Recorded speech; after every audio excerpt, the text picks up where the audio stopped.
What we gonna do right here is go back. Way back. Back into time.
Welcome to the Bronx Hip Hop Oral History Project. Today is Monday, May 6th, 2024. I'm Pastor Crespo Jr., the Research Librarian for the Bronx County Historical Society. Today, I am joined by Joseph Salgado, also known as A-Rock, a dancer, pioneering b-boy, and founder and president of Twice as Nice Rockers. Welcome. Thank you. Great to have you here, A-Rock. I appreciate you coming all the way from Schenectady, just to record this oral history. Thank you so much. We like to start out all these oral histories by asking you to tell us a little about your family history and background. Where do your parents come from? So where do my family and my parents and my background come from? Alrighty. I come from, I was born in Brooklyn, Wyckoff Hospital, Bushwick. My mother and my father, they met in Coney Island. They're both Puerto Ricans, you know. So the rest of my family, my grandmother's side, my father's side, is from Coney Island.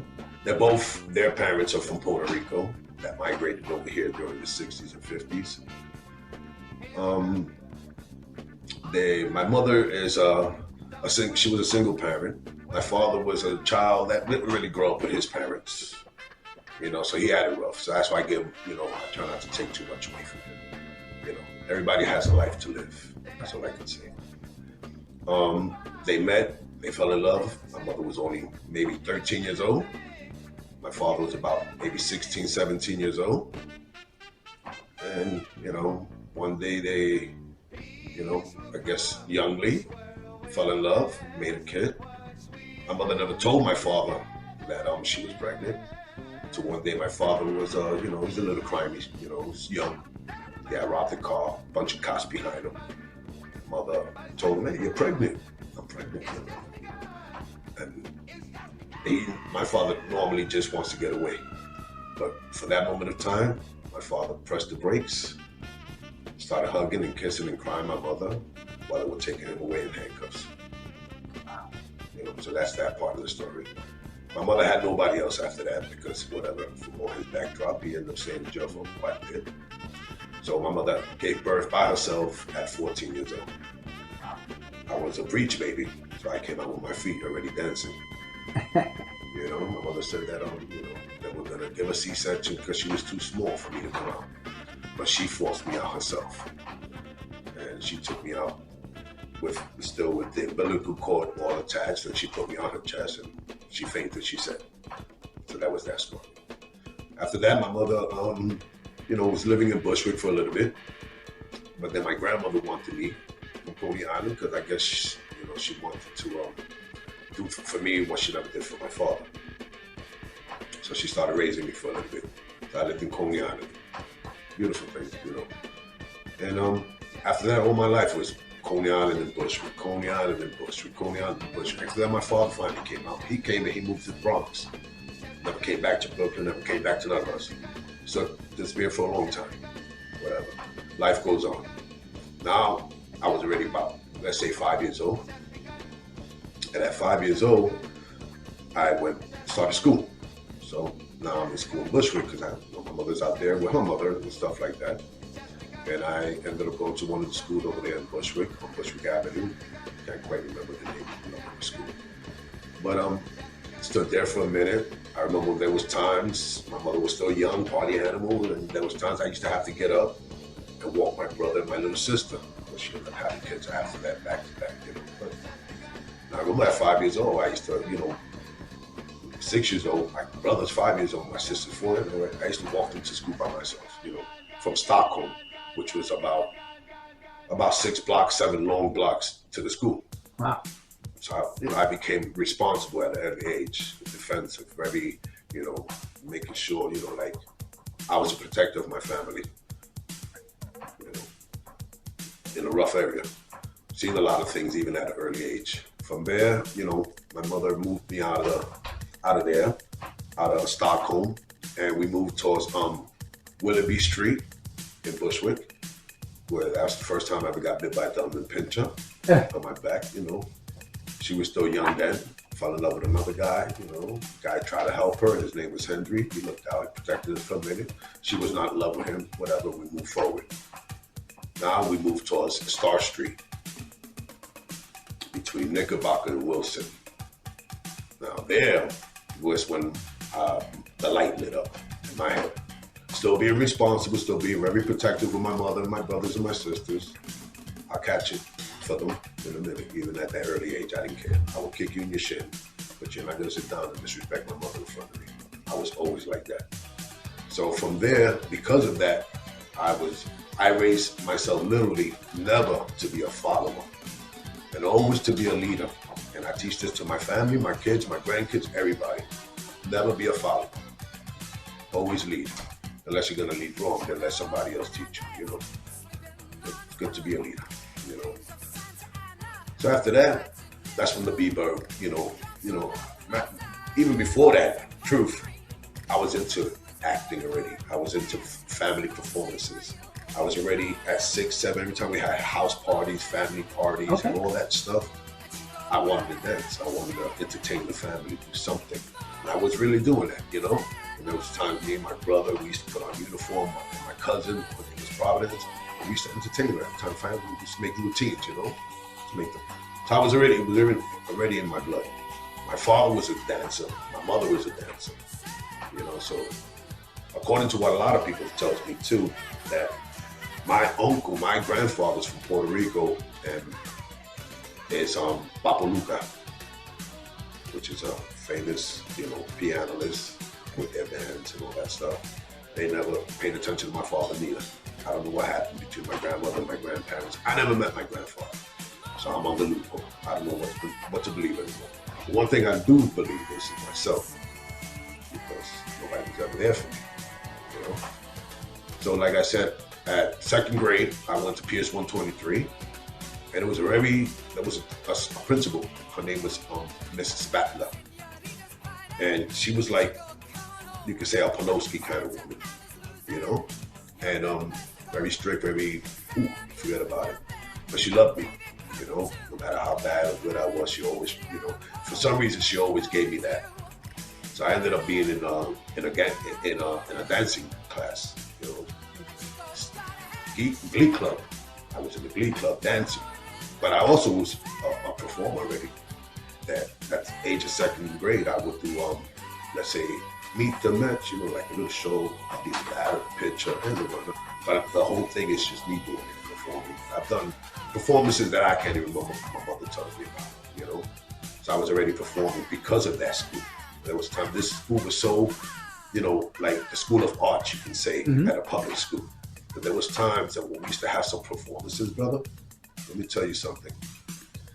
All the television stations used to come just to watch us perform, because that was her weekend. Her thing was that the auditorium was that big, but everybody, it was just so many people, so many cameras, because it was such a artistic, at a place in the time when it was really bad, really, really, really bad in Bushwick, really bad. Coney Island was no matter, even they say the Warriors and all that stuff, but that was a walk in the park for me.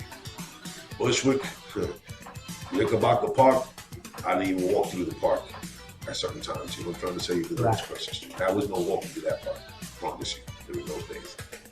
So it was a place where that was infested with gangs. Talk to us about the gangs.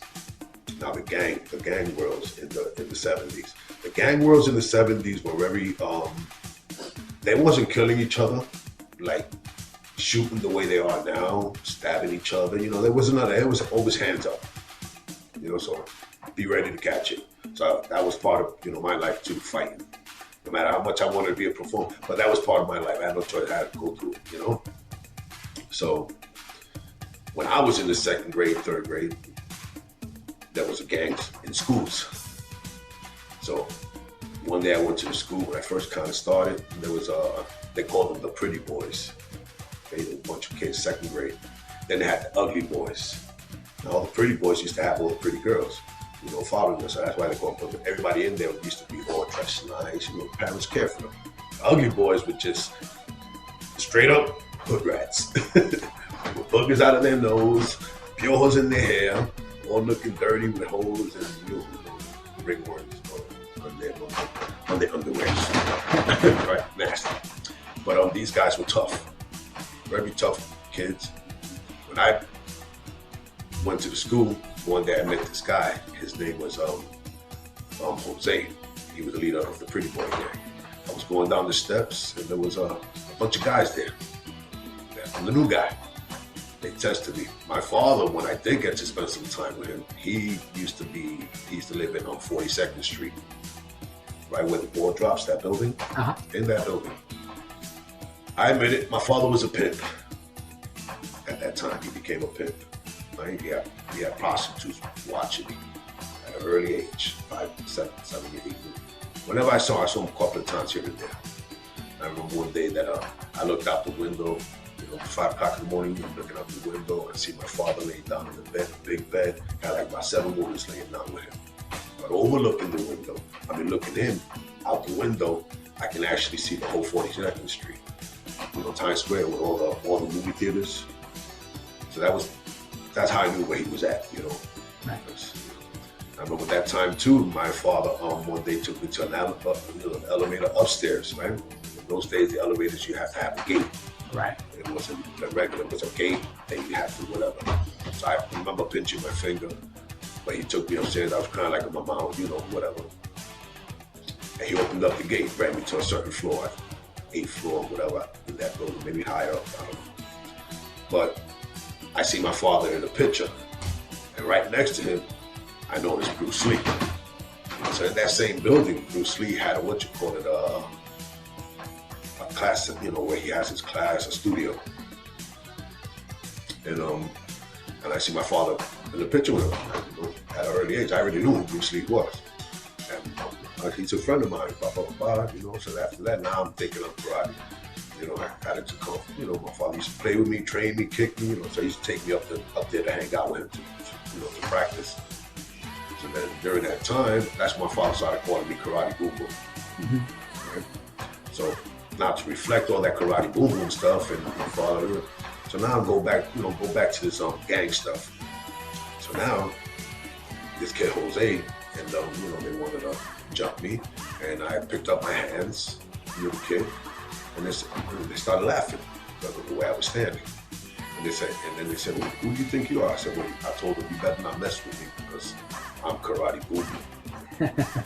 And then I beat the shit out of their asses. All right? So then I beat them down, and then I became the leader. Automatically. So I didn't want to be the leader, but there was nobody who was whipping it, because like I said, even at an early age, I was always fighting no matter where, cousin this, friend, I was always stretching out. I don't know what it was. I guess that's what God made me. But I put up a good one, and I took over the gang. And it was tough kids. Because now I have to fight these Cristobal and Dirty gang. That was the name of their leader. The name of their leader was called Cristobal. That's an ugly name. Scary name, name that I never really truly heard. Me and him ended up going at it, 3rd grade, 2nd grade, whatever. And that was that time. So, so when it came to the gangs and stuff like that, even in school, public school, in Bushwick, it was infested. Like you had to be in a gang. Wow. In the school. Even in elementary school. Even in elementary school, that's right. So then, from there, I used to always walk back and forth and be outside by myself. There was times you was not allowed to go around the block, I promise you. So I ride my block. Like if you lived on Star Street, you better stay on Star Street, that's it. Neutral grounds was the park. Right. Everywhere else, unless you had love, because it would be Star Street, but it would be 2 other blocks. Star Street, across the street from Nickel, then in the middle, and then you had the other cars.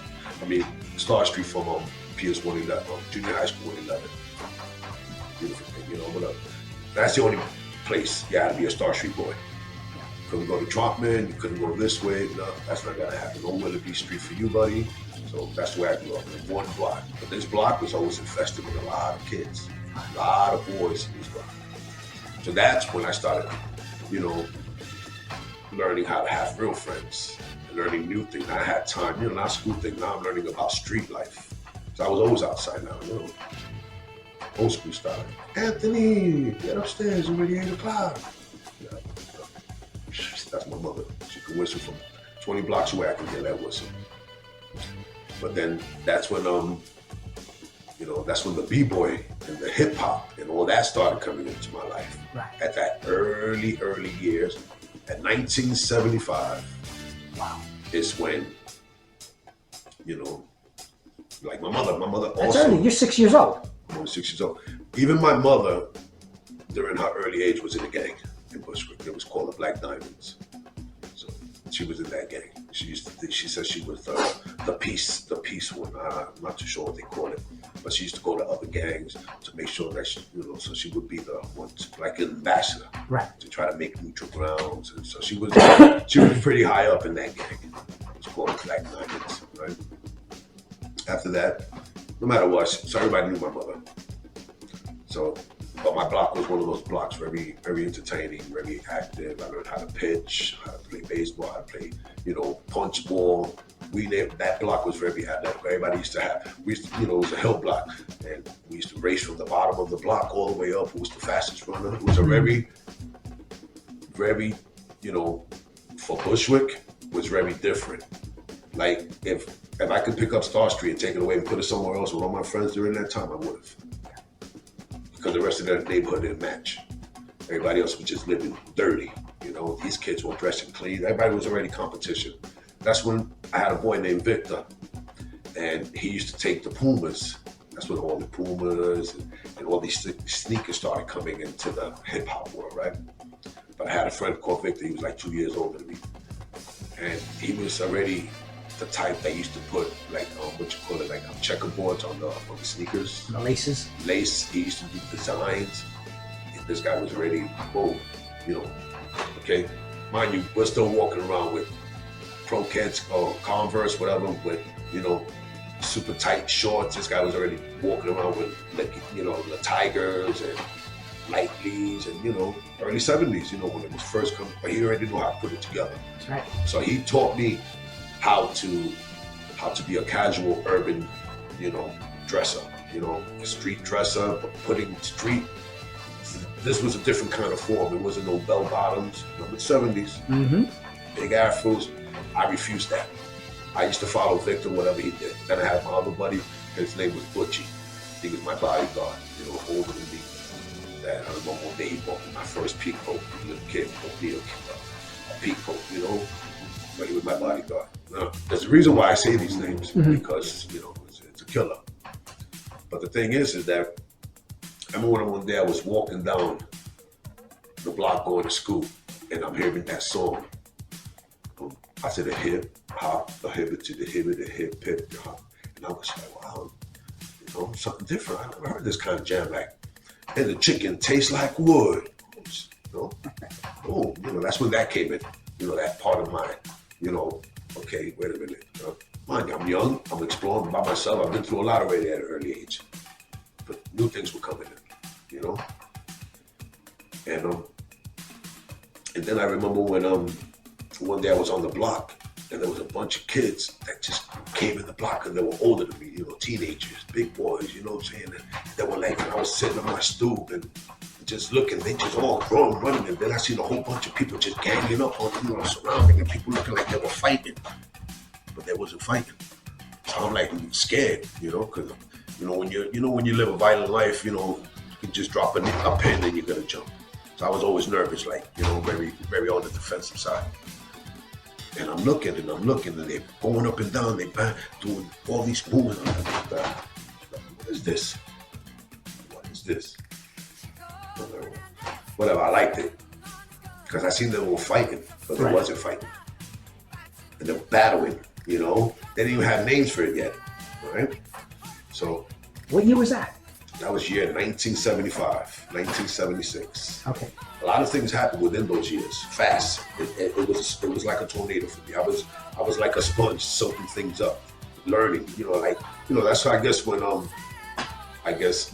from not knowing to curiosity kicks in. Right.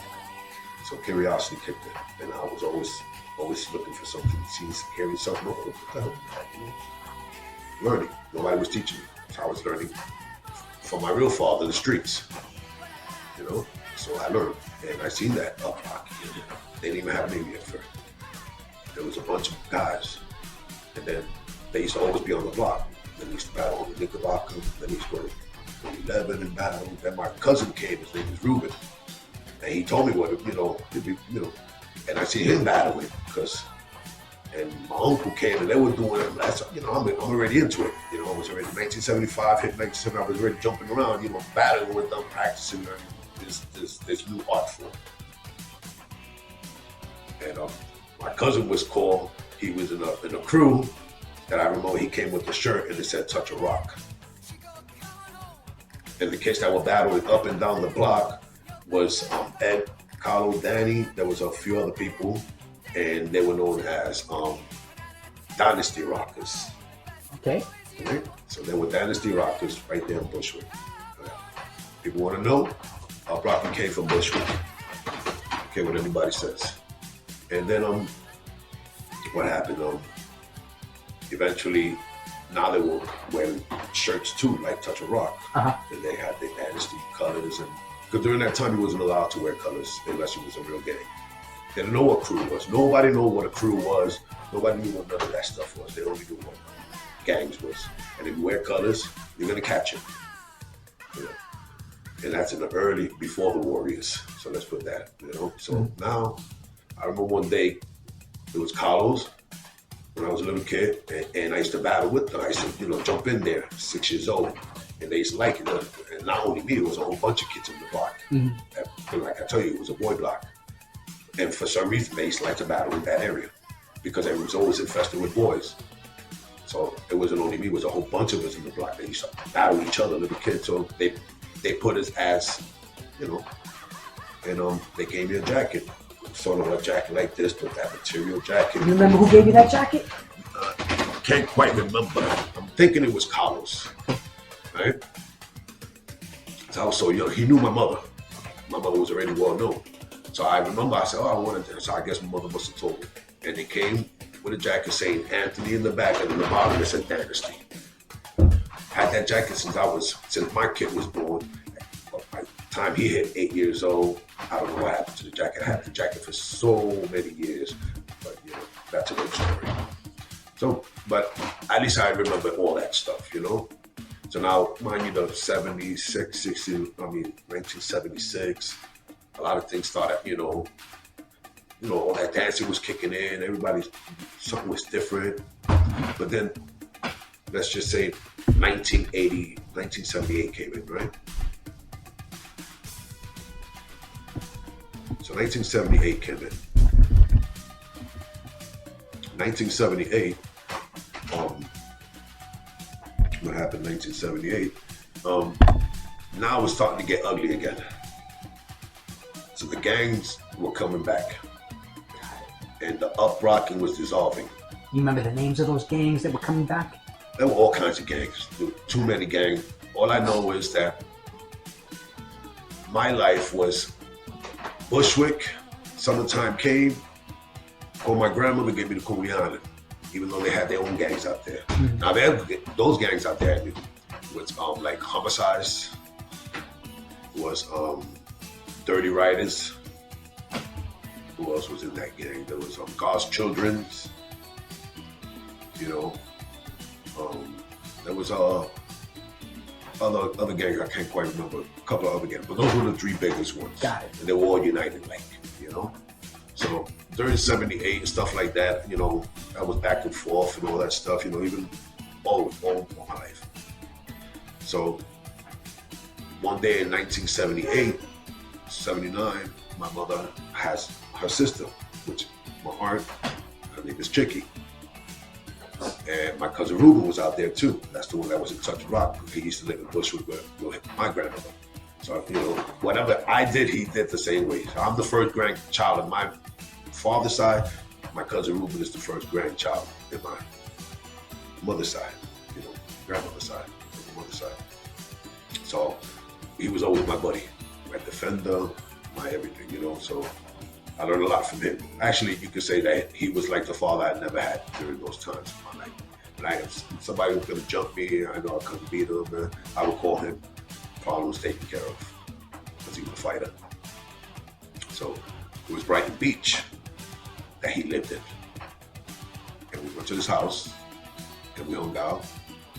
And it was so beautiful because it was a part of the Brooklyn that I'd never been there, even though I've been in Coney Island all my life. And I never knew about Brighton Beach. Just a little walk down the road. Just a little walk down the road. Cocotazo if I walk down the road. That's right. So I respect too, so especially my grandmother. I find out I was in Brighton Beach at 7 years old. Beating, I would have gotten from her. She was a tough lady. Let's not talk about my grandmother. That's a different story. So then we went there, we visited my aunt. And it was real cool, I remember, because it was time to go home. Then we was on the train station. During that time, the M train used to go from Brighton Beach straight to Bushwick. So we used to have all the graffiti on it. Oh man, it was real hip hop era. So, all right, so now we're back in Bushwick, gangs are coming back. And now what's happening during that time was people were getting killed. Neighbors, friends, little by little. I seen this kid called Washington that he passed away, that they killed him right next door neighbor, good friend of mine. So I don't know, he's always be in my house. A little older than me, of course. But then one day I was walking towards school time, cold. And I'm walking with my brother and my sister. We're in the side on Star Street, but on Knickerbocker Park, and we're walking down. And I'm holding them, and I'm looking up, and I kept seeing them, because it was like real early, because we used to get up, because my mother was lazy, so to eat breakfast. Mm-hmm. So we used to have to get up early, so I'm walking, and I look up, and I noticed, okay, wait a minute, a man hanging off of one of those buildings with a rope around his neck, naked, all stabbed up with blood dripping down. Okay, that was the icing on the cake for my life. My brother seen it, I pushed his face, I pushed my sister's face, I didn't want them to see that. Real scary stuff. And I didn't know, so I ran to the school. And I'm horrified. When you're in the middle of the block and you're like, well, home or the school? I don't know what happened. Well, I've seen this death at an early age. I ran to the school, I told the school about it. That's when all the cops came, blah, blah, blah. And sure enough, the person that was in that building was also my neighbor, but the father of the other kid that just got killed, his name was Washington. So that was his father up there. That was it. So now I was on the depressive mode, right. Because I know, now it's too close for comfort. And I was worried, so then all of a sudden, one day my mother fell in love with this guy. He became a step pops, good guy. He was my mother transformed his life also. So I guess in turn he wanted to transform our life. So one day he asked me, hey, why you look so sad? Why you so depressed? And I told him the truth. I don't want to be in the bush with him. I'm scared. I don't want to be out here no more. So then, he finally noticed, and then my mother noticed that I was always depressed and wanted to go outside. And sure enough, my step pops, you could say, turned around and said to me, so what you want to do? I said, I want to move towards Brighton Beach, where my cousin Ruben and them is. And 6 months later, he bought a house in Brighton Beach and moved it and took me out there. So, awesome. Yeah, that was that part. It's hard to say goodbye to all my friends, though. Right. But I was thinking about my brother, thinking about my mother, thinking about my step house and myself. Mm-hmm. I know it was I already knew something I smelled in my body, something I felt in my body that was telling me, Joe, let's go. And they took me, thank God, So we ended up on this block called 10 Court on Conan Avenue, between that two, Conan Avenue. Went out there, remember all that up-rock and stuff kind of died down, but it was still in my blood. Right. Don't get that twisted, it was in my blood. So now I go to Brighton Beach. Nobody knows me. I'm a Gibaro from Bushwick, walking around with pinstripes and penny loafers. And now I'm in the 5th grade in a new school. So that's how fast things turned around. I was in 5th grade. I think I left back. That's how, a lot of things happened during the depression, I wasn't focusing on things. But I was also, there was times that, I would do things like poetry, right? That Mrs. Fatlow was saying, oh, we need to skip him. And my mother said, no, he's too small. I'm scared we're going to beat him, or whatever. So, my school life was up like this, I promise you. Up and down, up and down. All right? I can tell you that too if you want to hear it. But let me tell you, because all this is a part of it. So now, I ended up in, Piers 253 in Brighton Beach. Met new friends. My uncle was there from Leo. My cousins was there, all my family, that I loved the most. I used to live in Bushwick, but now in Brighton Beach. And they were white, right? So it was a beautiful thing. pinstripe, started school in Brighton Beach, and I remember that I was wearing a suit and kids were laughing at me. And the same thing that happened in PS 123, that they followed me and they was joking on me. And I remember that I turned around and there was three of them. One of them was called Johnny Tomato, the other one was called Nat, and I don't remember the other kid. So I turned around and I said, listen, not for nothing, I'm not a joker. And you're not gonna wanna test me. And they were like, oh really? It's their neighborhood, you know? And they did. They kept going up the steps, and I turned around and I started beating the shit out of all three of them. I beat them all the way down the steps.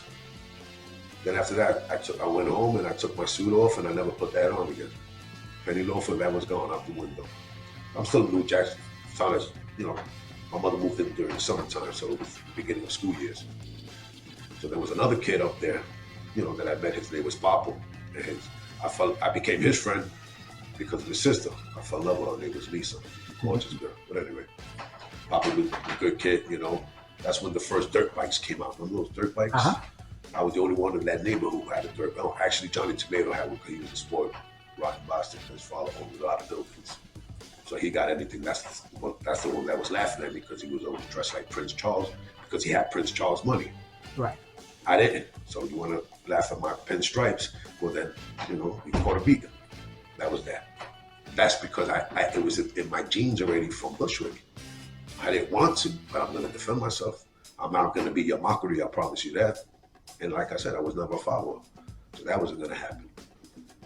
And after that, I met Juan, you know, on 10 Court. He used to be he was from East New York, I believe. He just moved around the block too. And he used to be all the way up the block. And I'm like, oh boy, you know, what's going on here, you know? And Papa was like, oh, he's a quiet one, you know, he's New Jack, whatever, you know. I mean, they didn't talk like that, but, you know, that's what he's trying to tell me. Mm-hmm. But then I found out that the kid up there didn't like nobody on the block. He didn't like Papa. That was his kid. That was my boy's, you know, my friend's name, Papa. And but one thing about me, I knew he wasn't a fighter. But I grew up always only with fighter friends. And there was a reason for that. Because if I get jumped, you better help me. If you're walking with me, you know? Mm-hmm. So a lot of my friends had to be. So, you know, I was already a tester. So I already knew him. But I didn't test him because I liked his sister. So I left it alone, play that nice innocent role for different world for me. I don't want to bring that Bushwick stuff into, you know, to Brighton Beach. Not yet, at least. So then I made Papa fight Juan. Because I got to make sure something that he's not really 100% soft at that early age. So then I went up the block with him and I said, hey, Juan, come over here. You know the kid there.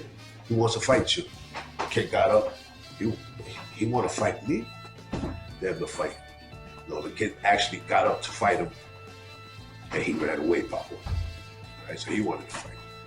Now, who ended up fighting was me and him. Because the kid actually, who are you now? The kid is about 2 or 3 years older than me. He was taller than me during that time.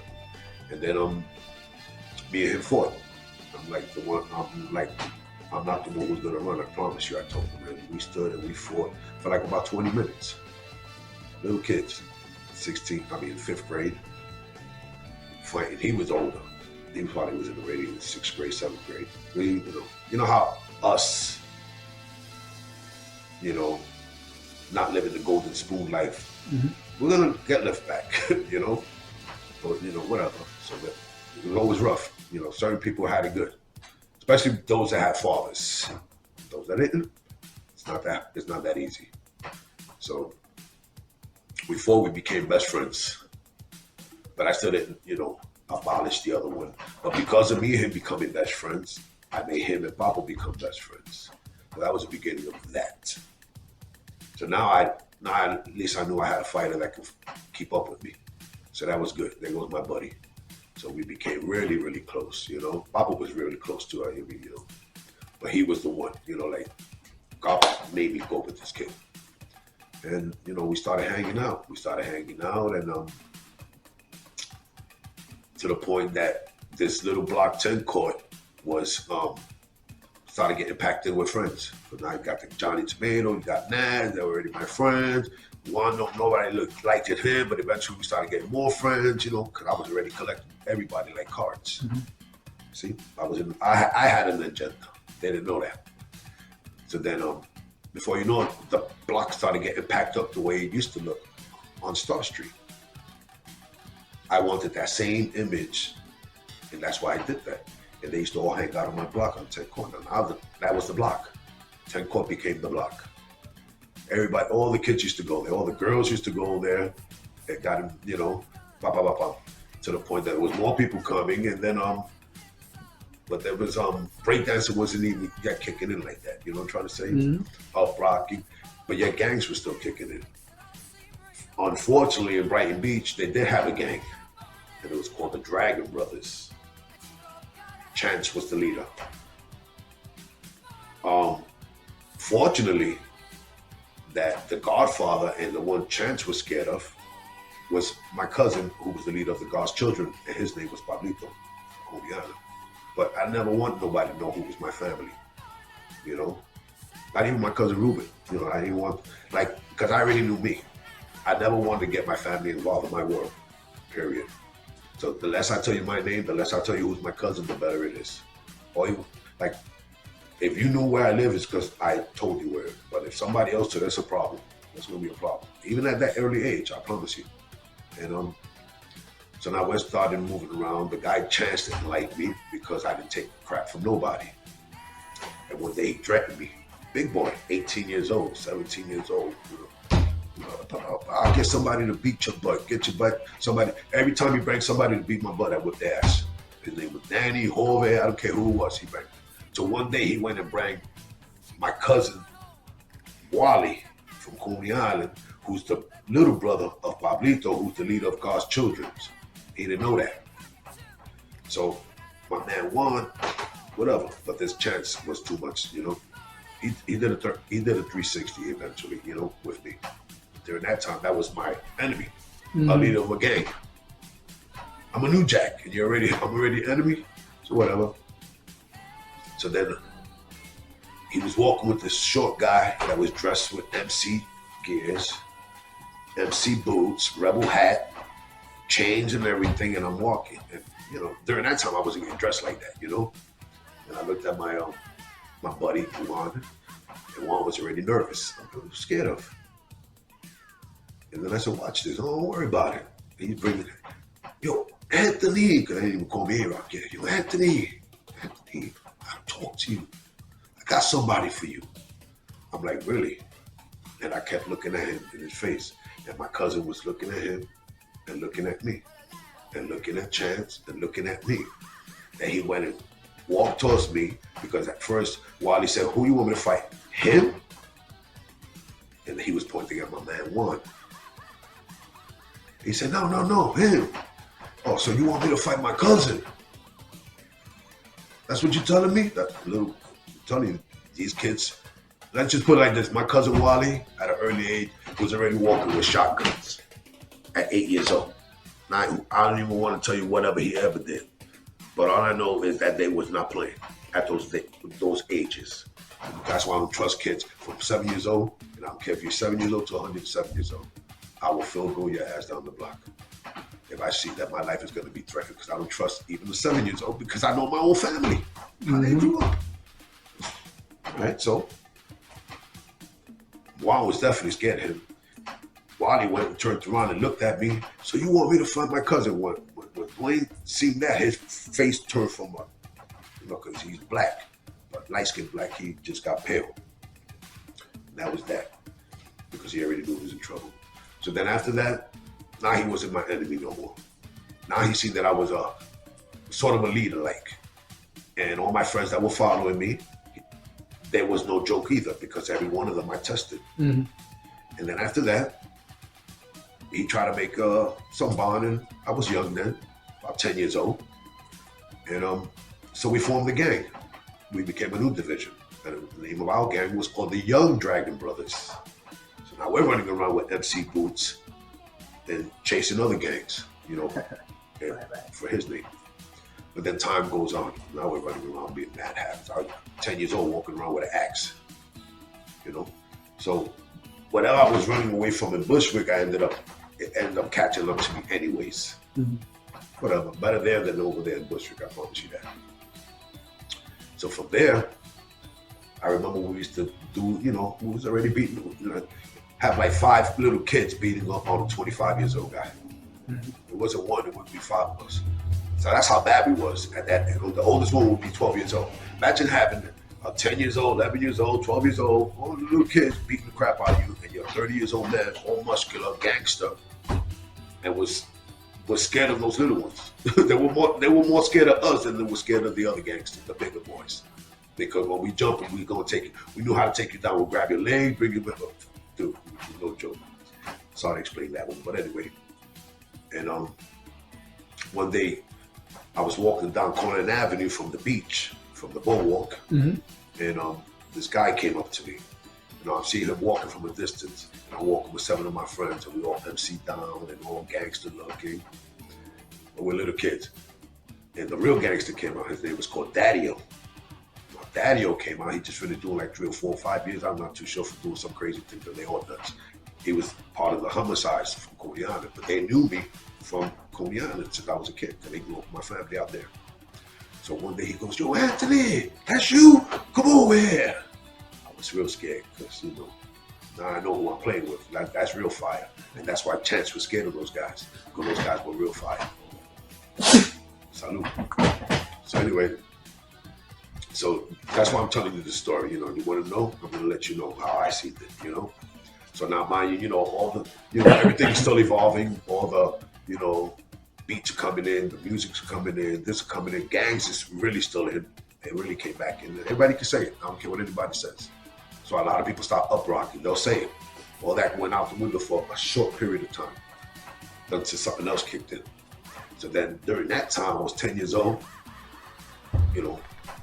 beginning of the summer, and Daddy-O told me, hey, took his handkerchief off from his head, and he put it in the floor. And now he started using, all those, stars, teardrops, symbolic stuff, for a meeting. I don't know what the hell he's talking about. He's like, "Oh, what's the teardrops for?" There's 7 of us. Half of us play hooky every day. They wouldn't know what the hell the stars for. What's the teardrops for? What's this one? Well, I'm gonna tell you. The stars are the police when they lock you up, or even maybe, whatever. What are the teardrops for? Could you ever see real handkerchief? Mm-hmm. Yeah, they're real good. He made meanings for all of them, but the ones that the two that kicked in was the star and the teardrops. And then he goes to me, "So what's the teardrop for?" We're looking at each other, MC hats, rebel hats. We're nice. I used to love to get dressed like that for some reason. I liked it. I just liked it to look different, to look like a warrior. Let's just put it like that. And he goes, "Well, the teardrops is your mother crying, or your grandmother, or somebody who loves you, because you're in jail doing many years, or you're dead." And I said, and I looked around, everybody was like, whatever. And I'm like, all right, whatever. And after that, it kicked in to the point that I said, I told my man Juan, which he was the vice president of the Young Dragon Brothers, and Jack was the president. They wanted to make me the president, but I already knew that the president is usually the ones who will catch it real hard. So that was the only time I didn't try to be a leader, especially for a real gang like that, right? So I made Jack president because he reminded me of my cousin Pablito. Looked like a gang leader, which he also had an attitude, just like mean, scary looking kid like that kid, Cristobal. He was a Cristobal kind of look. My cousin Pablito's a Cristobal kind of look. So those are real gangsters, ready to go. They don't care, whatever. But then I told the vice pres, which I made him the vice president. I made Jack the vice pres because I didn't want to go there. At an early age, I was already telling people who were going to be leaders, right? And they told me, and I said, "No, I'm gonna quit the gang. I don't want this." Because I thought about my mother. And I ain't trying to make my mother suffer, and I ain't trying to do no time for something stupid that we could do real quick. So I said, you know what? It's over for me. So now they're like, oh, you really? You know, you're going to have to go through the Apache line. You're going to have to go through this, through that. Okay, I'll take it. Sure enough, I went through the Apache line, and they had 12 members, adults, you could say, and one side from Dragon Brothers, and 12 members from God's Children's side. And I had to go through that Apache line. And I went through it. I took the ass whipping because I'd rather take it than, just like Daniel says, being in jail for life or being dead. So it's just a moment of pain. I've been through it all my life. Right. Don't worry about it. I'm going through this. All the way across. I made it. Then I turned around and I looked at my man Juan. And I said, yo, you coming? He was scared.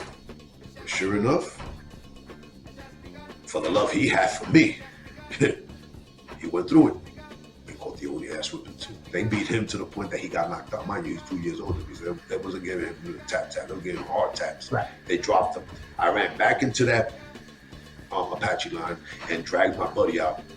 Dragged him out at 10 years old, getting kicked by MC Boots, getting punched in the head, and my man was already knocked out. Like real war. Right. Getting him out of the war grounds, and I took him out. And after that, we stopped hanging out in the neighborhood for a little bit. And that's when I started going back to Bushwick, started going, sitting there, seeing my old friends. So, hey, what's my buddies? And, yeah. So,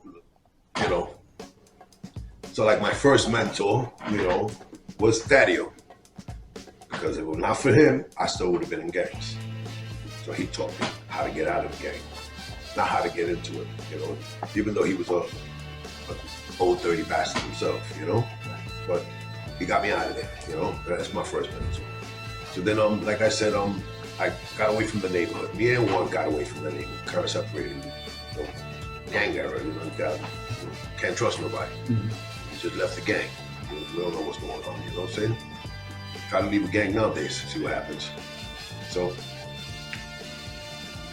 I ended up going back to Bushwick, going East New York. Bushwick is right over the bridge, learning, seeing things and exploring, finding myself back again, at least my kid life, not trying to be an adult, And then that's when I found out that they killed my boy, Butchie, which he was like about maybe 13 years old. And they shot him like about 40 times. In the corner of Star Street, but up the block towards where 111 was. So he was gone already. And then that was enough to make me like, okay, let me stop hanging out back in this neighborhood. There was a reason why I left. Some of my boys were still there. I still grew up with still there for a while. But, times goes on, of course. Ended up coming back. One day, me and my buddy Juan started hanging out. And then we started hearing about, I seen somebody do a headspin. I'm not too sure if it was in Bushwick, but I seen somebody do a headspin. And I wanted to know what it was. Like, wait a minute, what's this? I've never seen this before.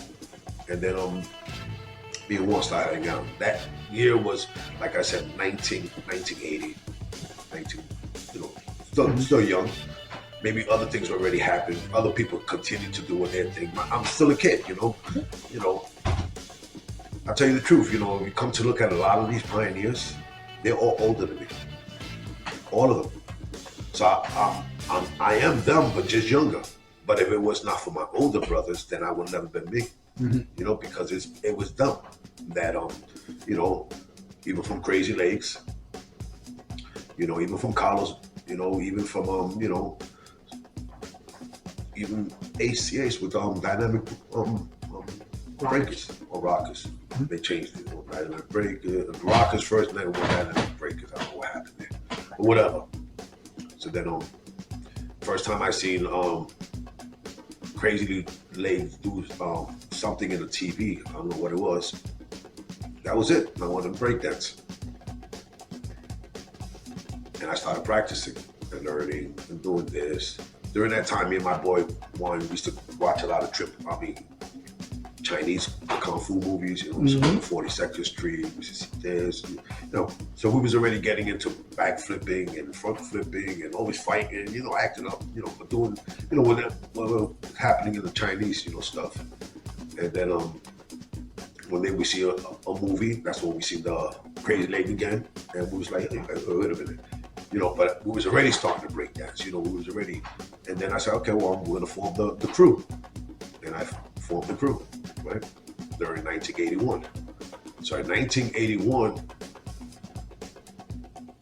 I remember me and my boy, Juan, and I was saying, I'm going to make a crew. He didn't know what it was. A breakdance crew. How was a breakdance crew? They didn't even know what it was. And one day, my boy Jack, that was the leader of the gang over there, he knew what I was talking about. He threw himself on top of his head and he did a head spin. I said, yeah, that's what I'm talking about. So from there, I kept, you know, learning from everybody. You know, going here, kept going, went to Coney Island. That's when I used to hang out with Speed. And so me and Speed and the Bandit, then the Twins. So they were already on top of this, you know. Mind you, know, they're older than me. They know more than me. I didn't know. You know, I was too busy acting like a fool. So after that, I was thinking of a cruise name. At 10 years old, I'm going to be 11 years old. So at 11 years old, actually, during the summer of 1981, hanging out with my boy, we was already thinking about a breakdance crew name.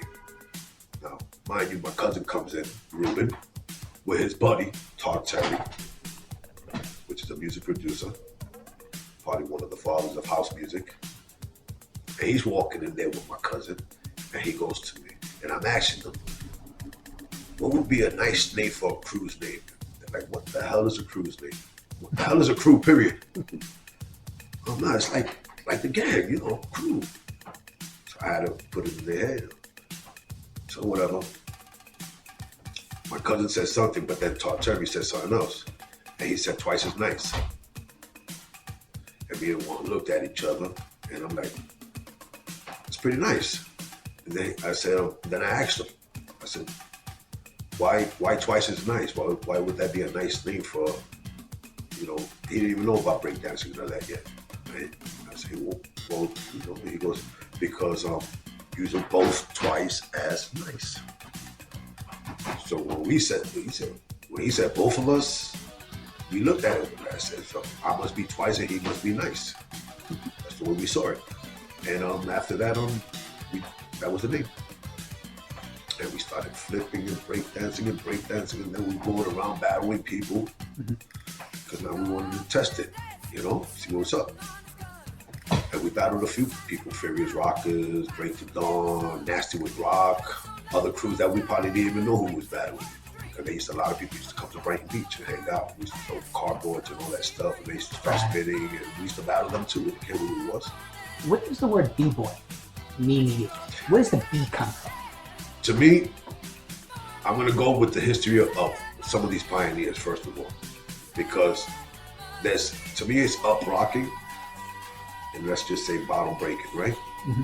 So up rocking is that, bottom breaking is that. B-boy to me, no matter how anybody sees it, you know, because at first it's called, you know, breakdancing, whatever, but the B I will always see it no matter what, is Brooklyn and Bronx. Just like they say, Bronx can make it, but Brooklyn would definitely put it in a different level. So, yeah, you know, like, you know, how to explain that, but, you know, that's why a lot of people in the Bronx, you know, they try to bury Brooklyn for some reason. When actually, I've seen people do suicides with their up rocking in Bushwick many years ago. I used to see when they used to spin on their knees and freeze while they were battling. You know what I'm saying? So we never knew it was called breakdance. We didn't know it yet. You know, I didn't know none of that stuff. But the B-boy to me means, yeah, exactly what I said. Not only does it mean the Bronx boys, it also means the Brooklyn boys. So the B, I can take that. I can take that B. People also say, breakdance. Yeah, that's what we used to call it. We used to call it breakdance. Then they wanted to switch it up to B-boy. And then we're Right. talking about, well, that came from the Bronx and this, but what about Brooklyn? But then when you say that, they slow down. They have to slow down. Because guess what? In 1973, Dynasty Rockers was running around. And where the word rockers came from.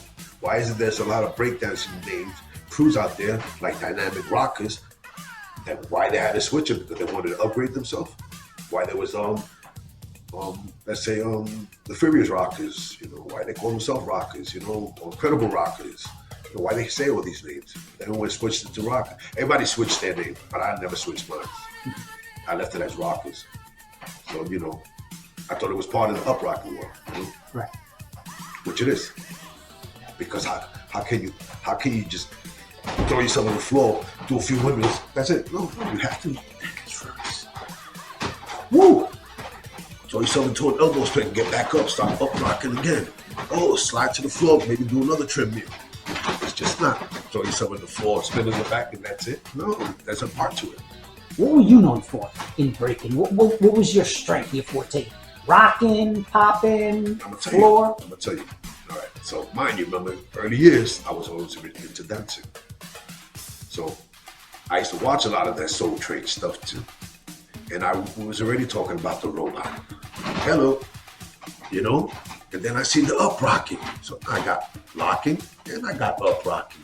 But then breakdancing came in. So now I got locking, breaking, up rocking, all that together. And I do all of them. I can pop, lock, wave. I can up rock, freeze, burn you. Or I can do trim meals, windmills, head spins, elbow spin, 1990s too.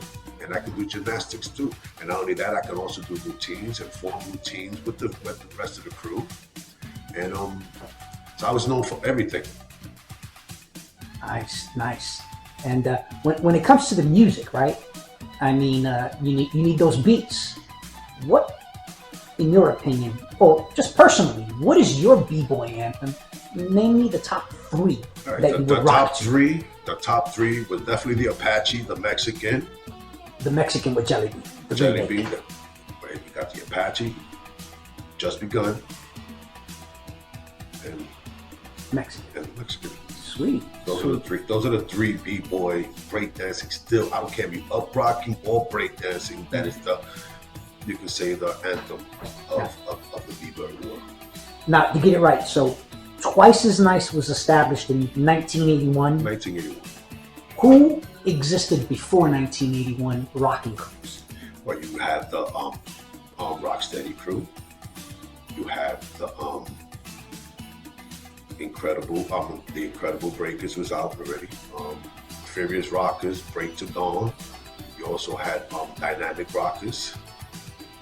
And because you see, those are the only ones that I focused on until I met the Magnificent Force, which was a made-up crew of all of them. Oh, really? Yeah. Talk to me about that. Magnificent Force was a crew that was made up by a bunch of other crew members from other crews. That's why not one of the Magnificent Force can ever say that they're a true Magnificent Force, because that name itself was made by somebody else who emerged them so they can make money. God. See? I'm not gonna, even New York City Breakers, and that's the truth. Because New York City Breakers, I love them and everything, and they gifted right, but that name, New York City Breakers, was not made by Chino or somebody it was made by somebody else who holds the rights to that name. And that's the only thing I don't like. Is all those b-boy crews out there who changed their name. And they should have always kept it their original name. That's it. Just like Break to Dawn, I love them. And we switched the name to Fresh Kids, I love it. But Break to Dawn was the name for forever. I was there. So if you was to talk to other b-boys out there and say, "Oh, do you remember Fresh Kids?" Fresh Kids. But the minute you said, "Do you remember Break to Dawn?" Oh, yeah, good crew. Right. You know what I'm saying? So like Floor Masters, right?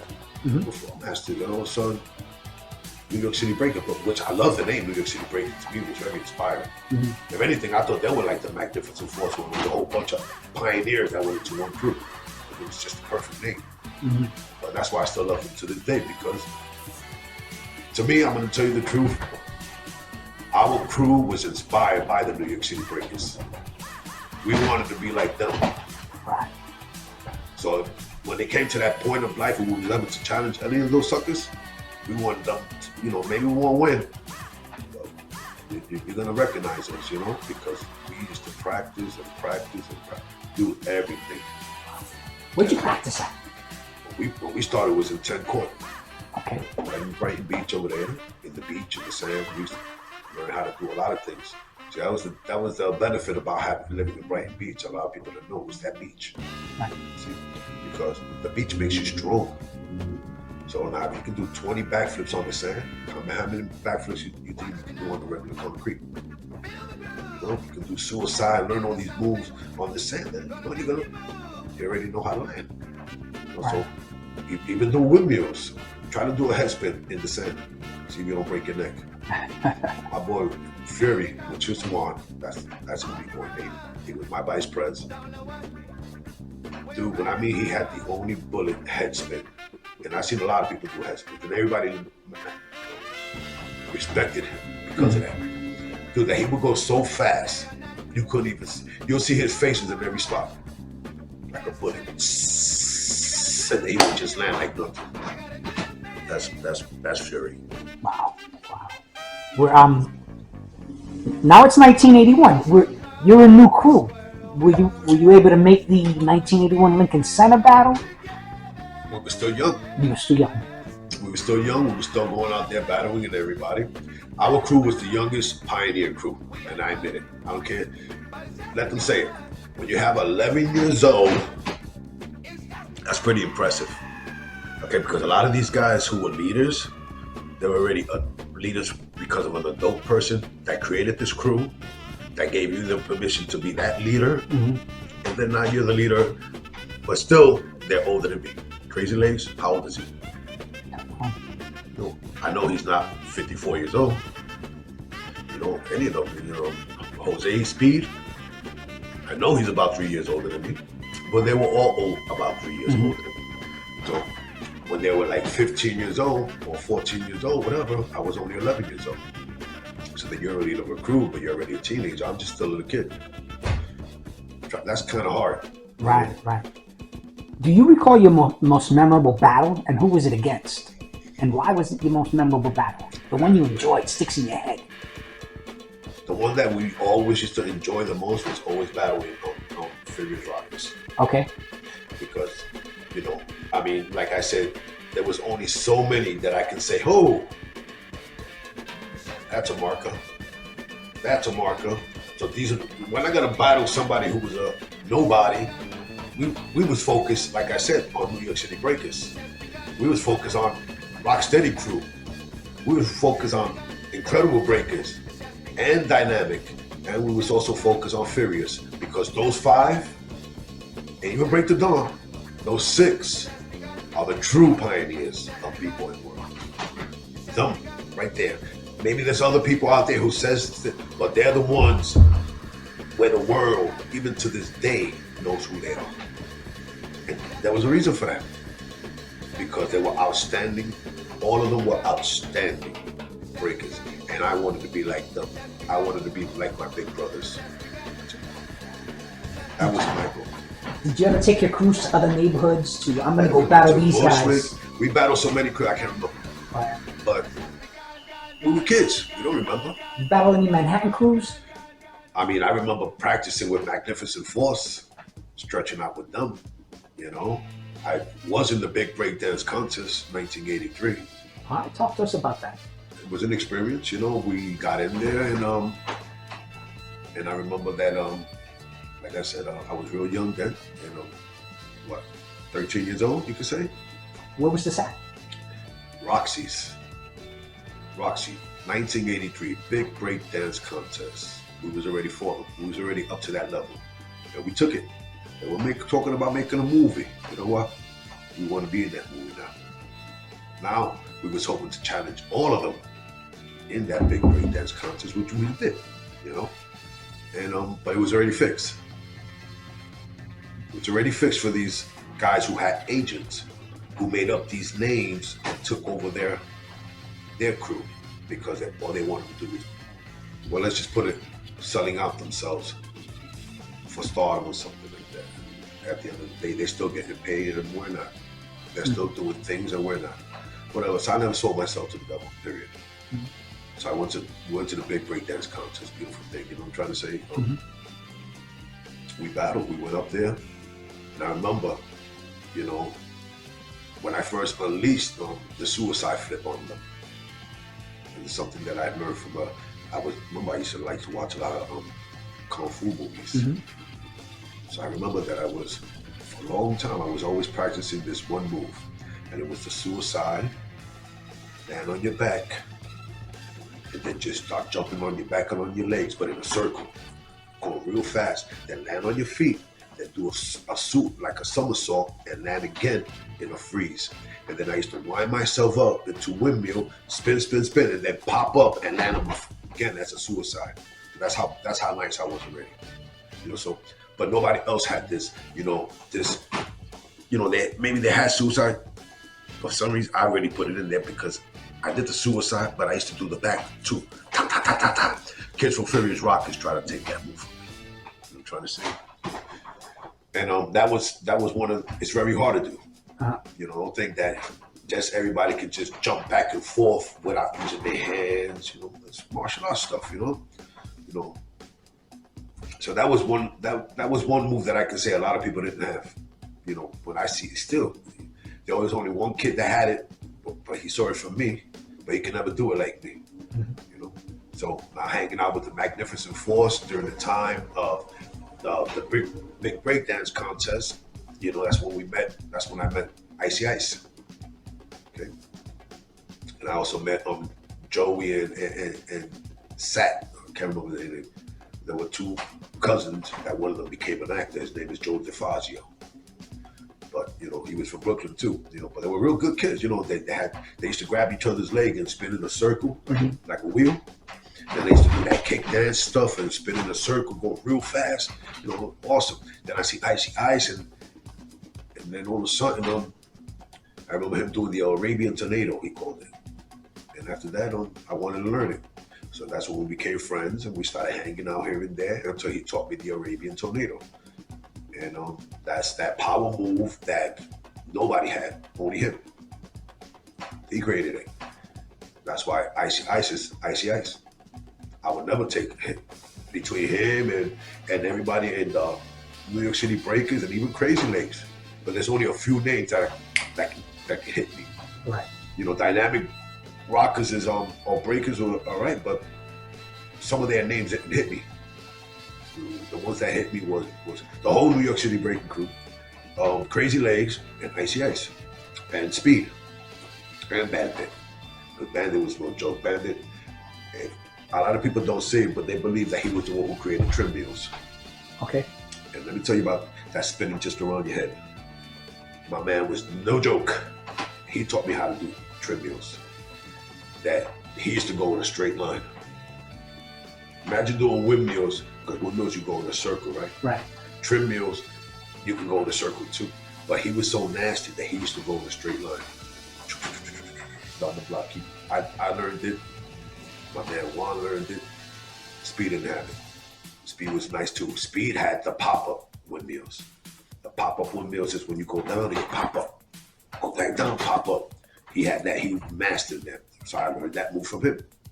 You know, that I used to do it so much that sometimes I used to pop up and land on my feet. Nice. You know, stuff like that. So, like, I don't know, God gave me that body, I guess, because you can think in your mind, you know, man, I could do that. But it's up to your body. Don't think it's easy. You know, and that's why I say, you know, a lot of these moves that a lot of these guys got in the future right now, no, man, that was through our blood, pain, tears. Well, because it hurt. And sticking on that, it had to have taken a big toll on your body, your neck, your shoulders. I can let you know about that. How you doing? I mean, listen, just like in the gang, you have to take punishment. Breakdancing, it was like a gang within, you know, but the challenge was you. And gravity and concrete jungle, you know what I'm trying to say? So that's our punishment. We gave our own self our punishment. just to do something different. You know what? When I first learned how to do windmills, dude, you know the hip bone back here? I used to have scars. Nobody taught me really and nobody even taught them. So I'm sure they had the same scars.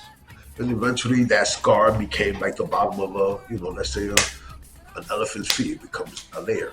Right. And you don't feel it no more. Now you got to the point that you're not even hitting it no more. Because you're going faster.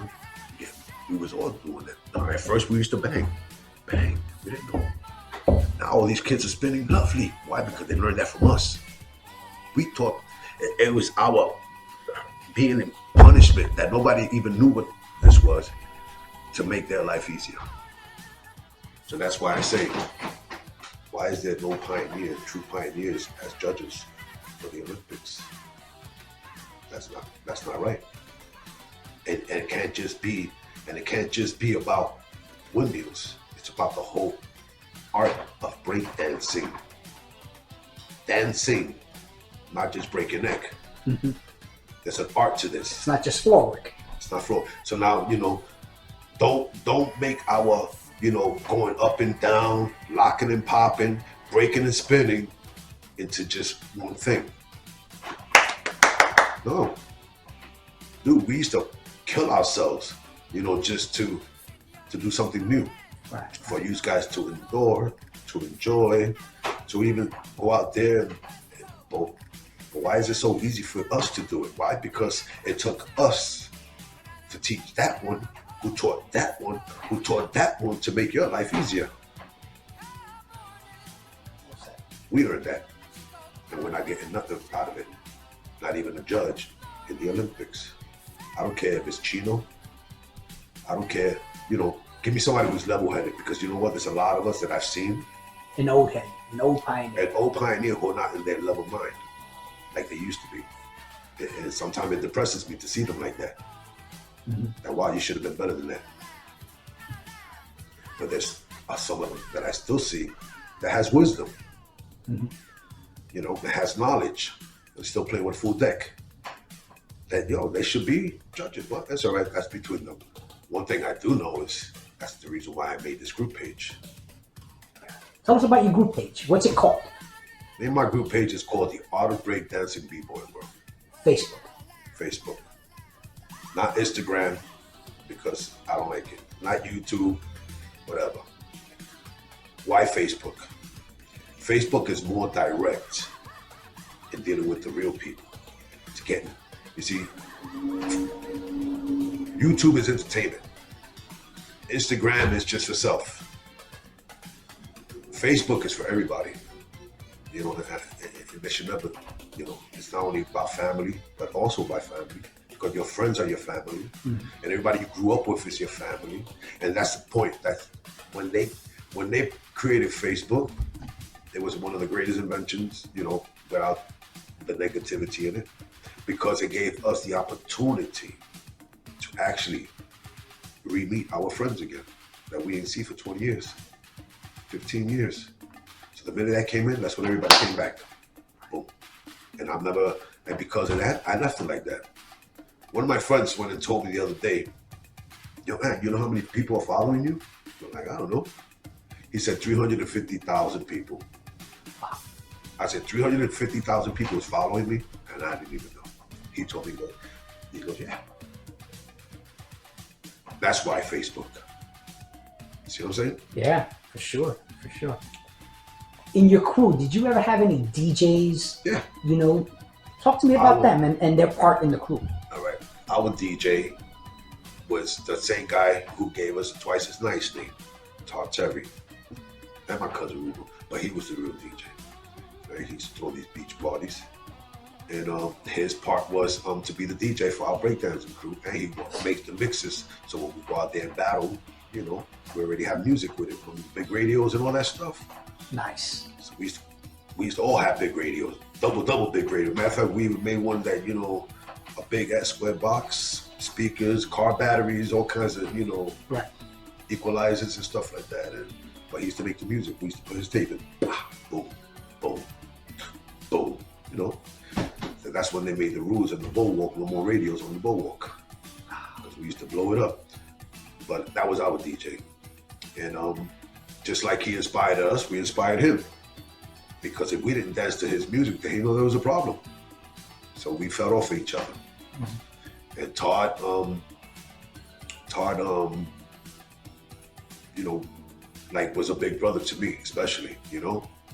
And not only that, he also liked it my like, you know, like an artist. How can you just say voila without a critic? Right. Because that'd be selfish, that'd be arrogant. So he used to always call me and Juan just to listen to his stuff. And that's when he started making music, real music. And we used to always be there when Love Letter came out. You know, all right, to you, Love Letter. You know, Giggles. Then you had, who else? You had the girls. You know, can't remember that jam. What is it? But anyway, they were called the girls. Some freestyle music. Yeah, they were all freestyle. Or house, you can say, whatever. Then he also was a mixer. I taught Tar how to do beatbox. You know, like, that came from Bushwick. That poof. Not came from it, but that's where I heard it from. Right. Bouncing. Boom, boom, boom, boom, boom, boom, boom, boom, boom, boom, boom, boom, boom. You know, easy. Right. But he didn't have that.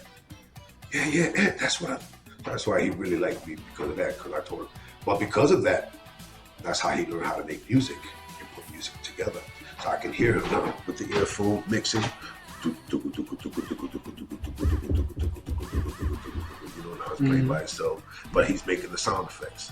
And that's how he created house music to the Batmobile. Let's go.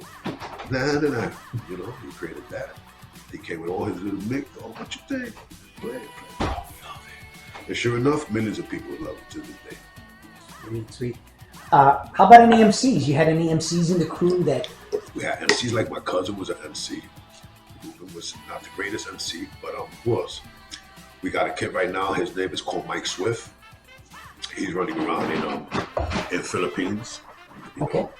All a spin-off from Todd and my cousin Ruben. Mm-hmm. So yeah, he got millions and millions of people, you know, who follows him. That's Mike Swift. He came from Brighton Beach. He was a Filipino. Like you said, it's not only about Puerto Ricans and black. It was about, you know, the thing about America. Because America is a melting pot. And you don't sit down and judge people by their book or their color. You judge them by their actions, right? So we had Italians in our crews. We had Russians in our crews. We had Philippines in our crew. Brighton Beach is the land of, you could say, the melting pot of America, Brighton Beach during that time. Every nationality in the world used to live in Brighton Beach. So if you go to Bushwick, it's only black Puerto Rican. You go to Conan, black Puerto Rican. You go to brown, black. But you went to Brighton Beach, it was the world. The world. Promise you. I even speak Russian. You know why? Because, you know, and you know they had their own world there. So yeah. So spin off my cousin Christian. You know, they spin off Nems from Coney Island. He's a spin-off from them, you know, because they used to all hang out together in Brighton Beach. And Tar was already out there making music. Spin-off, who else came from our crew was Coro. Coro was the cousin of that kid Johnny that I told you about, that I had to whip his ass. But he's just my pinstripe suit, which he became one of my best friends. And I found out he was born exactly the same day, same time as me. So he became my twin brother. He introduced me to Coro. Coro didn't even have his name yet, you know what I'm saying? And he came in and my cousin was a singer, you know? Like, really? I said, who you sing for? He's like, oh, I did a couple of songs with Johnny O or something like that. Oh, really? Okay. Well, let me hear your music. And he played it. And I was like, wow, I think I got somebody for you. And I introduced him to Tartari, our DJ, who made his music and made him the famous person he is right now. And that's one of our singers, one of our, you know, not only rappers, but, you know, singers too. You know, get it twisted. Like I said, we had Giggles, we had really a lot of people that came off. Even Angie Martinez used to hang with us. She used to go out with two of my boys because she used to go to school at Keithborough Community College. She was a radio host there. She used to go with my boy J-Rock, and she was my man Muley. Both B-boy breakdancers in our crew. So a whole bunch of breakdancers, you know, forgot about that, but yeah. Vice Pres was Fury. Our you could say our bookie, our accountants was Papo. And then we had people like Yuli. We had L Rock. I don't know what's L Rock, Air Rock, J Rock. We had Little A Rock. Then we had other names like Plex, Flex, Oh, but we had Suicide with us. Powerful was with us for a minute before he went tossed with Codiana for a minute. There were so many of us, I can't remember them. And I was so young and I was always so focused on myself and trying to keep this crew together, Did you have a manager? No, we was the managers. And the rules were nobody was allowed to fall in love. Nobody was allowed to smoke or take drugs or do anything negative. It was all about strictly learning how to break dance, and that's it. And respecting the crew, respecting each other. That's still to this day a lot of people, even in Korea, but when they see us together, 50s, 60s, there's so many of us. And they're just like, wow, these guys are all still together? Why?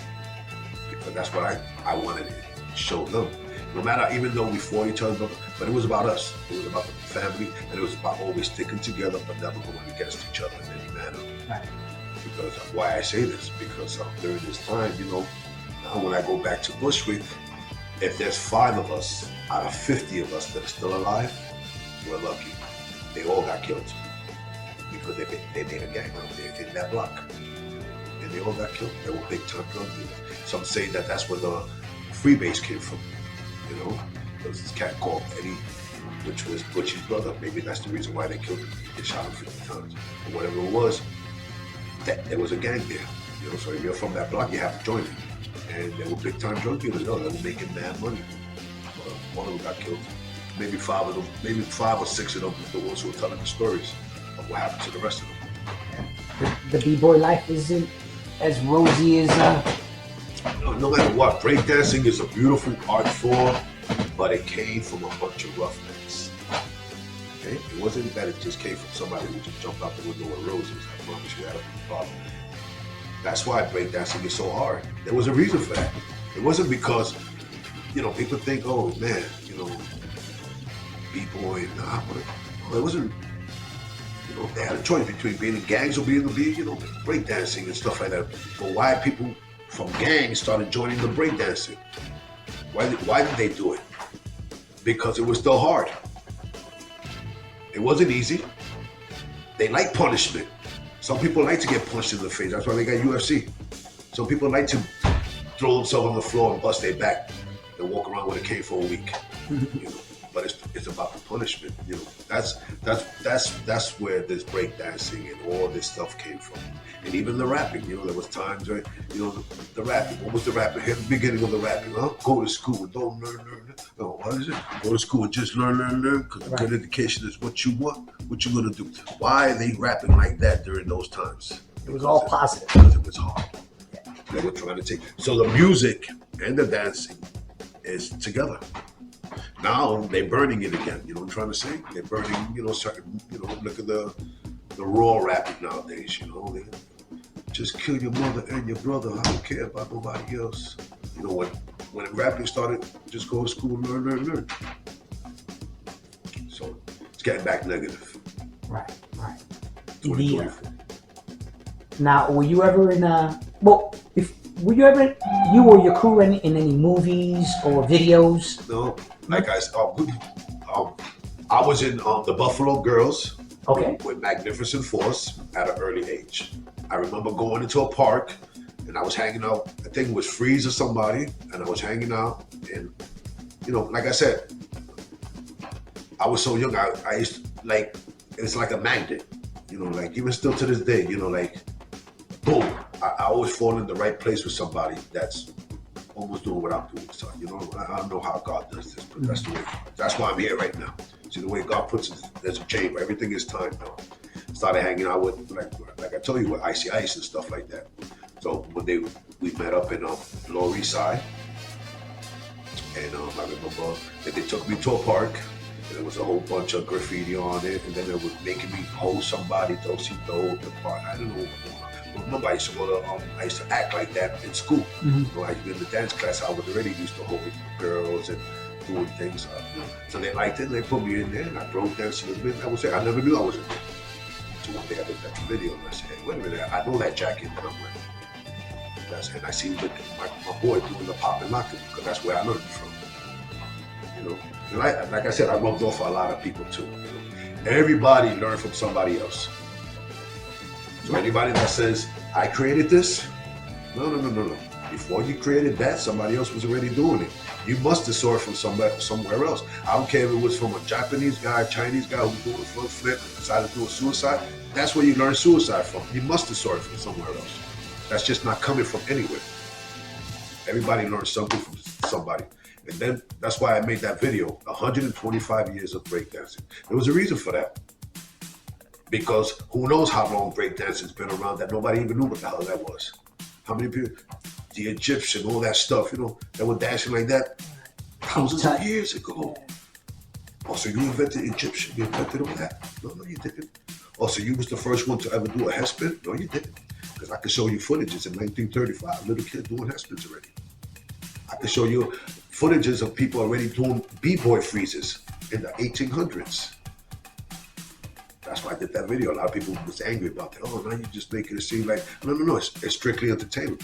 They didn't even know what they were doing. But what I am trying to say is that it took 125 years of whatever for the children of New York City to make it the art form it is today.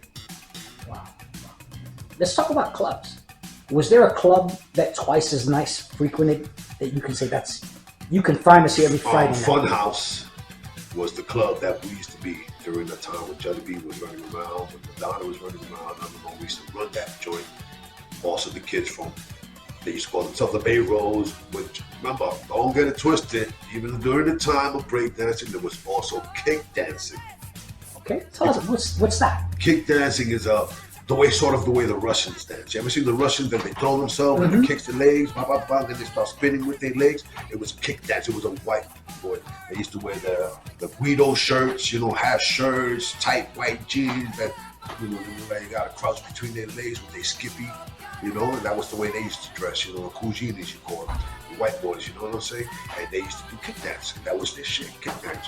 So, which, you know, was kind of cool too. Don't get it twisted, but it was also a form of breakdancing because there's other breakdancers out there who was well known because they mastered the kick dancing and made it look like breakdancing too. So yeah, during that era, so yeah, they used to be these white boys. They used to love to hang out in the Funhouse too, and they used to like to take the balcony in the top. And every time they used to see us, they used to get off. You know, this time we had to crack them a few times, you know, but even with that, we always used to still hang out. So Funhouse was one. And our skating ring was Roller Palace in Brighton Beach, Sheepshead Bay. They had a big skating ring, which also the Bay Rolls used to hang in there too. So, you know, and it was called Roller Palace. But that's where we battle, let's say, Nasty with Rock. Okay. We have all these other crews from all over the neighborhoods. They used to come from everywhere just to battle us. You know? That's why I say we battled so many people, we didn't know who the hell we battled. All we knew is that we ain't in the front. Right. And don't start nothing, they won't be nothing. I promise you, because ain't nobody running. So that's the way my boys was. Because remember, before we was breakers, we was already breaking heads. So you know, not to sound negative about it, but you know, that's what I mean. It's a breakdancing didn't just come from a bunch of guys who was running around with roses. It wasn't. It was true. They all say the same. Listen to everybody. We had it rough. Everybody who used to break dance, it was rough. Now you see this little kid, very flexible. Oh man. Play that 20 years ago, 40, 50 years ago. I mean, I give them respect because they are a protege of what we created. You know, A-Rock, before we started the video, you went into a little bit of poetry. Do you mind? I don't mind. You know? Yeah, hit us with a little bit of that poetry you have. I got, you know, that one I, you know, well known, maybe not so well known, but I can give it to you again. All right, please. But I got two of them. Right? One for the hip hop world, and one for my people's world. All right, so the first one is, you know, I'm gonna call it late 70s, early 80s, right? Poetry, right? I'm gonna start it off. You really want to hear it? Let's go. All right. Late 70s, early 80s, OGs and gang laws still ran the way. Hear the beat, move your feet. Time for new days. What say, Mr. DJ? To all my peeps, big up Mr. MC. Cops coming, me and the boys starts to running. Back alley, trip over a bump and tells us chill. There's new rides to drill. Up rocking, body locking, house party, new rapping. Spin on the back is what? Break dancing, urban fashion, hairstyling, fade away, trash talking, brothers walking, money making, cash taking, lay lows out of control, guns blasting, other days to count your blessings. Bodies flowing, planes falling, keep boiling, gas sucks, our luck, not cracking, yet lacking, stay pimping. And with all that, where I'm at, my spacing, YouTubing, and all the tweeters on Facebook. That's that one. Sweet. Nice. Why I say that one? Because that one is sort of telling my life in a poetry. So I'm putting all these words in 50 years of my life just in that poetry. So if you really listen to it, there's a reason why I say it like that. But I'm putting the way I seen it, the way I felt, from the beginning, late 70s, early 80s, OGs and gang laws ran the way. Hear the beat, that's when the music started coming out. DJ Hertz, move your feet, that's when the uprock started coming. It's time for new days.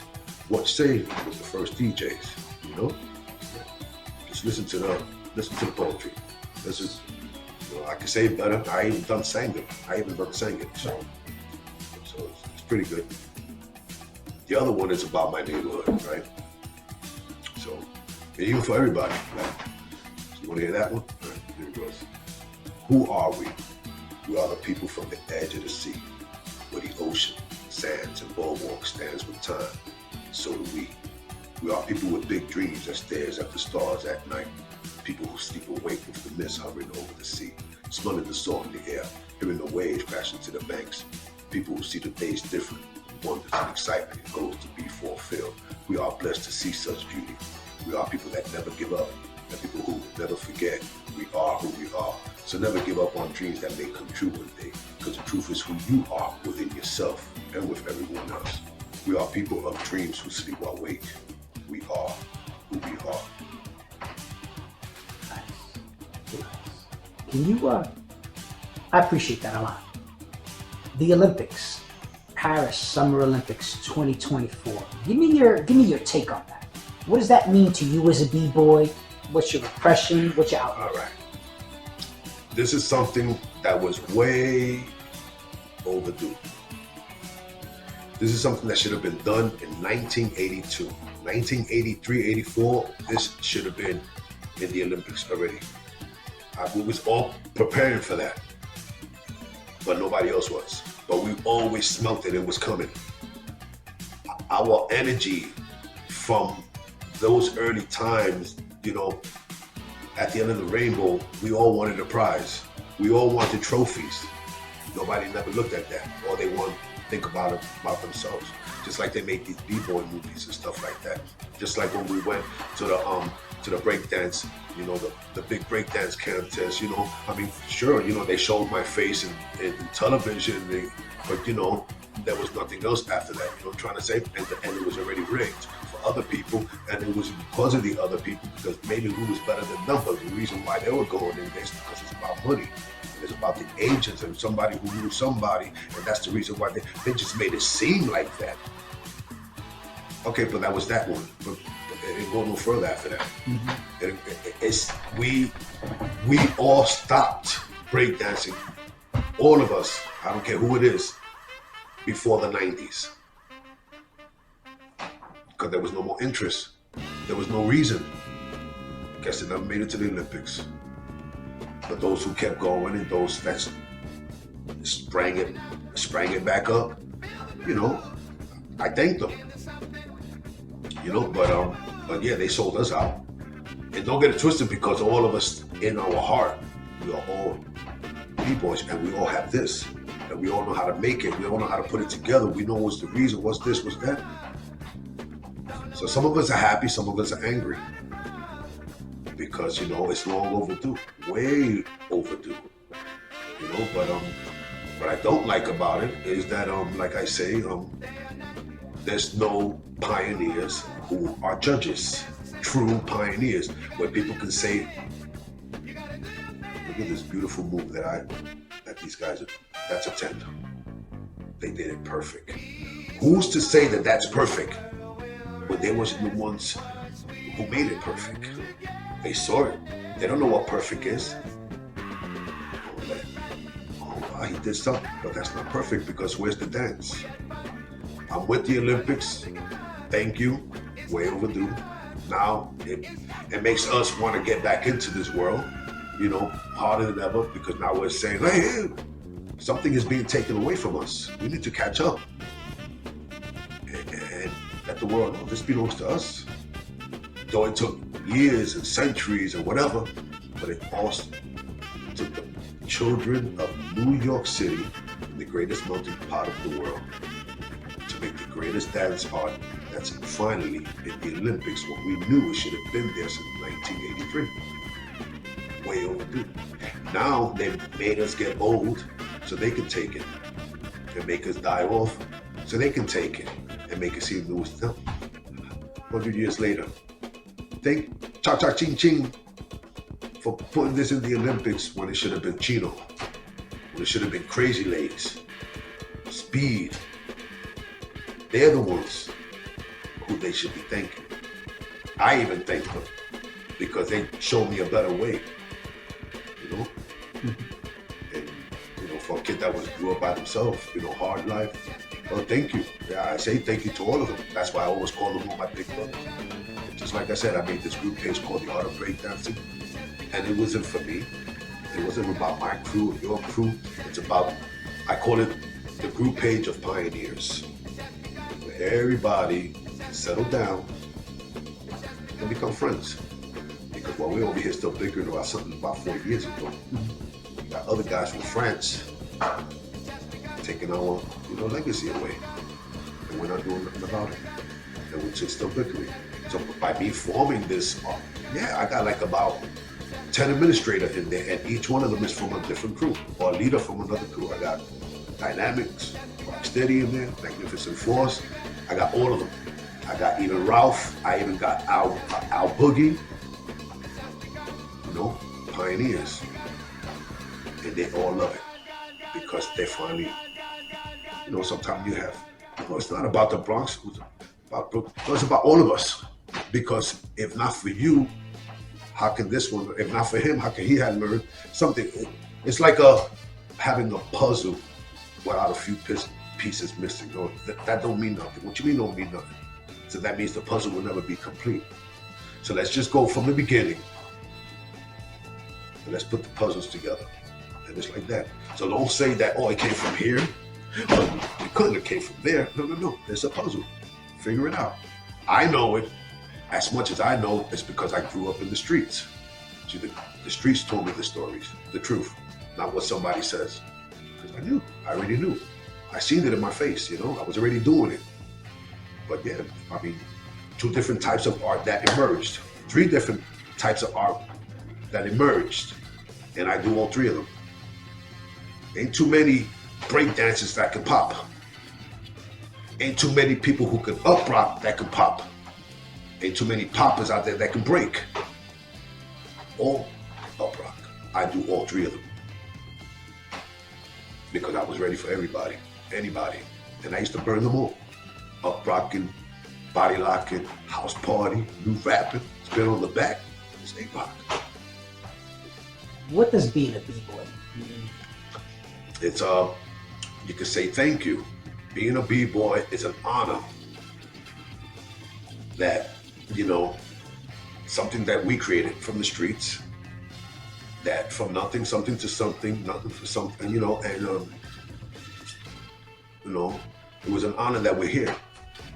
Because if not for B-boying, I'm gonna say 70% of these people that you see now that you're talking to, they won't be here. So it's an honor to be a breakdancer. It's an honor that, you know, that we wasn't only a professional fighters and killers. We was dancers. We was artists. We was with people with dreams, you know, still to this day. Age is catching up to all of us. So, you know, like I said, that's why I put this together. So it gives us a chance to try to catch up. And let's say, okay, well, if it's age that's taking us, but then with age come wisdom. So now if this is something that we created, then we need to take it back because we're grown men now. We're not little kids running on a damn cardboard no more. Those days are over. The no is over. Now we can't. I know you want to do a head spin. I know you want to do a back spin, but we can't do it. You know, our mind says yeah, but our body says no. It ain't gonna happen, Papa. You're not going down there no more. What I told you. Now you gotta wear ace bandages and have Bengay all day for the next week or so. So, you know, but it's an honor because we still do it. You know what I'm trying to say? It's an honor for us to see these little kids who are going to the Olympics, who are still doing it. And, you know, we like that. But it's an honor truly, you know, to say thank you because of, you know, of whatever God put at that moment of time, because I don't care what anybody says. There's a reason for everything. And there's a time limit for anything. You know what I'm trying to say? Mm-hmm. And it's not our time. It's always in God's time. So it's just like electricity. Lo and behold, 500 years, America didn't have light, but all of a sudden, within about 40 years, with 3 different scientists that were born almost in the same time, in the same era, it was meant to be that it was going to be light in America. And there is. Same thing with breakdancing. Lo and behold, from something that's been around for who knows, but where they're popping, up rocking, and breakdancing come, but it's a form of the same kind of art dance that came because it was meant to be. So even if breaking women came in, up rock would have been there. If even if up rock, popping would have been there a lot. But all 3 of them are there. It was at that time. And also at the same time, by, you know, the music and all that stuff also emerged, because how can we dance without the music? So everything was a reason for the children of the, and for something that's in the Olympics. Mm-hmm. It's an honor, but it's not about just throwing yourself on the floor and say, 10 points. There better be music, there better be dances, there better be a 10, because I'll turn off the TV right away. And like I said, in this group page, I also was thinking, okay, well, we're gonna have a BBA, a BBPA. What's that? What's a BBPA? Well, it's gonna be called B-Boy Pioneer Association, where we also can all form and all the pioneers can get together and tell the Olympics people, well, you're not gonna be able to do this unless one of those pioneers are out there to be a judge. You're running away with our stuff. You know what I'm trying to say? We don't have a say so. So that's the true reason also why I made this group. We can all form together. Or we can have a president who can talk for us. Who's going to be the president of BBPA? B-Boy Pioneer Association. Think about it. A president who's going to sit down and say, okay, we're going to vote Crazy Legs to go out there to be the judge for the Olympics. Because he came here. Why is it a kid from Florida? I don't care. I love you, Spanish. God bless you. But why is a kid from Florida being a judge when there's kids, Puerto Rican kids from out here that should be in there automatically? At least one from New York City. But there's none, right? Is there? I don't know. I don't know either. I'm hoping to God. Why is it that Chino was speaking about breakdancing during 1982 in television and news reporters are listening to him, and yet he's not a judge? He was already waving the flag for that. Even me, because I never heard that documentary where he ever said that. But I've been saying that since 1982. This should be in the Olympics. And this is what we learned. Dude, when you got kids that can do 20 backflips, 30 backflips in the same spot on this table without falling, they're better than the Olympics kids. You know what's that to do? Backflip, and then land on your head and do a head spin. How about that? Let me see anybody in the gymnast do that. No, we used to do that. We used to do backflip in the same spot. catch ourselves in a handstand, go down, and just do a headspin like no. That's really hard to do. You're going against gravity, balancing so much power into that. I remember when I used to hang on the train station like a flag. And we used to wait for each stop. And we used to hold ourselves like flag, challenging each other, It felt like a flag, so light, so powerful. Chino was like that too. All of them was like that. Strong. But they still got strong minds though, you know what I'm saying? And I'm hoping that, we have an association where all these crews can sit in a round table and vote. Who's going to be the president of this association? I mean, I won't ever want to be it, but I won't mind somebody like you to do it. And you can actually get us together and we start a BVP association where we can have say-sos, where we can say, we can throw events where millions of people, and then we can all get a little money, maybe drive a nice little Mercedes for something that other people are going to be driving. People getting famous. A guy called Poppin' John, right? You ever heard of him? Yeah. Bro, he got like 30 million followers. So you're still getting money off of YouTube. 30 million, Wow. I got you. Joseph Anthony Salgado, also known as A-Rock, founder and president of Twice as Nice Rockers. Thank you. I appreciate your time. Thank you. Peace, my brother. Thank you, my brother.